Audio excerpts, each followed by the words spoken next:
Most people have absolutely no idea that at this very moment, while families take selfies, tourists line up to watch geysers erupt, and children feed bison from the side of the road, the ground beneath Yellowstone National Park is slowly rising and falling like the chest of a sleeping giant. Not metaphorically, literally. The earth there moves every single year, inches at a time, up, down, up again. Because directly beneath one of the most beautiful places in America sits a supervolcano so massive, so violent, and so unpredictable that scientists openly admit it could trigger one of the worst natural disasters in human history. And here's the terrifying part. Most people hear the word volcano and imagine lava flowing down the side of a mountain, maybe something like Hawaii, maybe Mount Vesuvius, maybe Mount St. Helens. Yellowstone is not that. Yellowstone is something else entirely. Scientists recently discovered that the magma system beneath the park is dramatically larger than they originally believed. Not slightly larger, not 10% larger, 2.5 times larger than early estimates. Think about that for a second. We are talking about a reservoir of molten rock, superheated gas, and pressure stretching deep beneath the Earth's crust. A geological weapon powerful enough to alter the climate of the entire planet. And the craziest part? It's still alive. It's active right now. It has never actually gone dormant.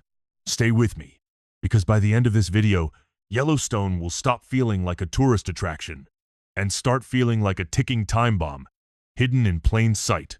So first, what exactly is Yellowstone?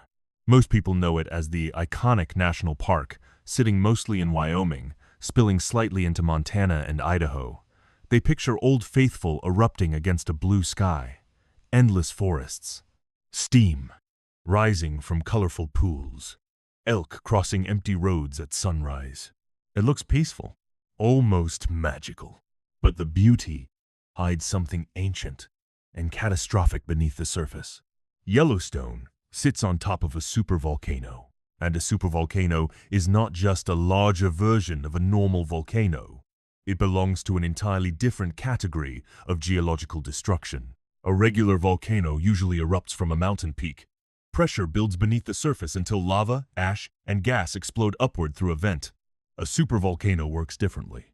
When a supervolcano erupts, the explosion is so unimaginably powerful that the ground itself collapses inward after the magma chamber empties. The result is something called a caldera, essentially a giant crater left behind after the Earth caves in on itself. Yellowstone's caldera is approximately 34 miles wide and nearly 50 miles long. That means the entire national park, the forests, lakes, roads, geysers, hotels, hiking trails, all exist inside the scar of a prehistoric apocalypse. Try to picture that. You could fit entire major cities inside the footprint of Yellowstone's last eruption scar. Manhattan, Paris, London, all swallowed inside a single collapsed volcanic crater. And most visitors never even realize they are standing inside it. The last major Yellowstone eruption happened around 640,000 years ago. Now that sounds ancient to us, but in geological terms, that's recent, disturbingly recent, especially considering the eruption before that occurred about 1.3 million years ago, and the one before that roughly 2.1 million years ago. There's a pattern there, a very uncomfortable pattern. But before we even talk about whether Yellowstone could erupt again, you need to understand something most people completely miss. Yellowstone never actually stopped erupting. The park itself is evidence that the system underneath is still active. Those famous geysers, that boiling mud, those bubbling acidic pools glowing orange, green, yellow, and blue, those are not harmless attractions. They are symptoms. They are pressure vents for a living volcanic system beneath the crust. Every geyser eruption is heat escaping from below. Every cloud of steam is a reminder that magma still exists under the park. Every earthquake is the Earth shifting under immense pressure. And Yellowstone gets a lot of earthquakes. Thousands every single year. Most are tiny, too small for tourists to notice. But collectively, they reveal something important. The ground beneath Yellowstone is constantly moving, constantly changing, constantly alive.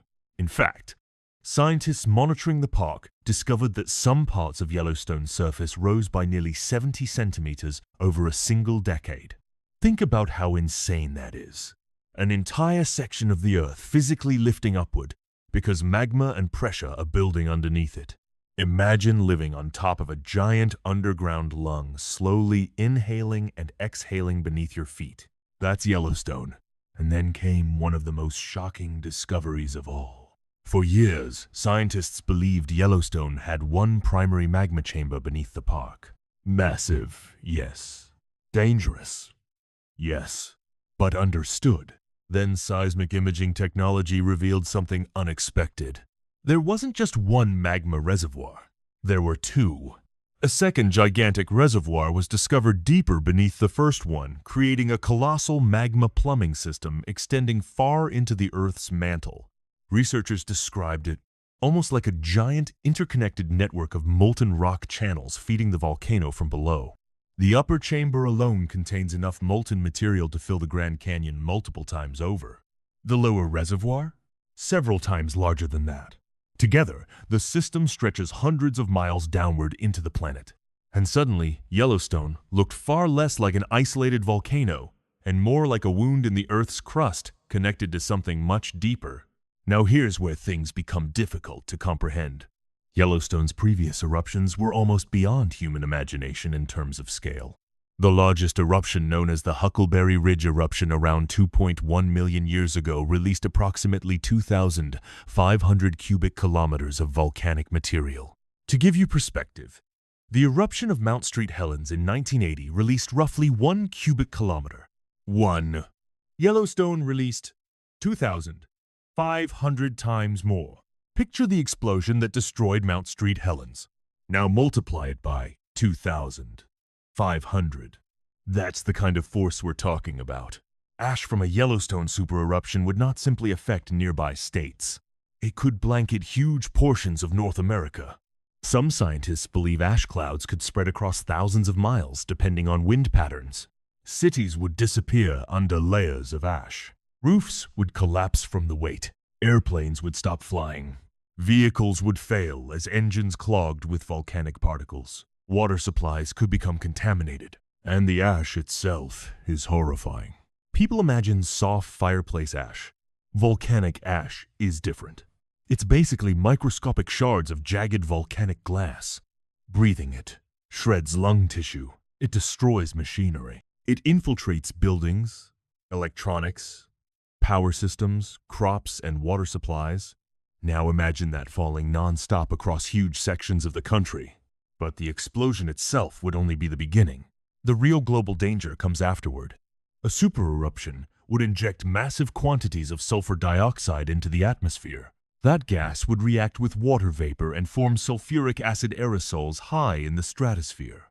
Those aerosols reflect sunlight away from Earth. And when enough sunlight is blocked, temperatures drop worldwide. This is what scientists call volcanic winter. Some climate models suggest global temperatures could plunge dramatically after a Yellowstone-scale eruption. Crops would fail. Growing seasons would collapse. Food shortages would spread internationally. Supply chains would disintegrate. And because modern civilization depends on tightly connected systems, transportation, electricity, agriculture, trade, even countries far away from Yellowstone would suffer catastrophic consequences. That's why scientists sometimes describe supervolcanoes as civilization-level threats. Not because lava destroys the world, but because ash, climate disruption, famine, and infrastructure collapse create a chain reaction humanity may not be prepared to survive. And yet, despite all of this, Yellowstone continues attracting millions of visitors every year. Families camp there, couples take honeymoon photos there. People roast marshmallows while standing above one of the most powerful geological systems on Earth. There's something strangely human about that.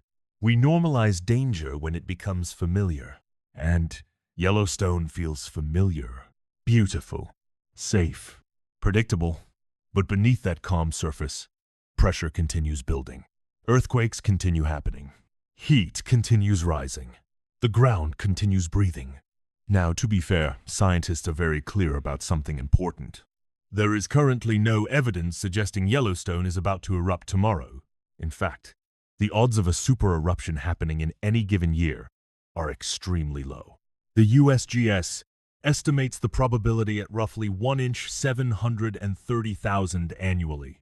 That means statistically, you are far more likely to die in a car accident, lightning strike, or countless other everyday risks. And that's important to remember. This is not a panic scenario. This is not an imminent apocalypse.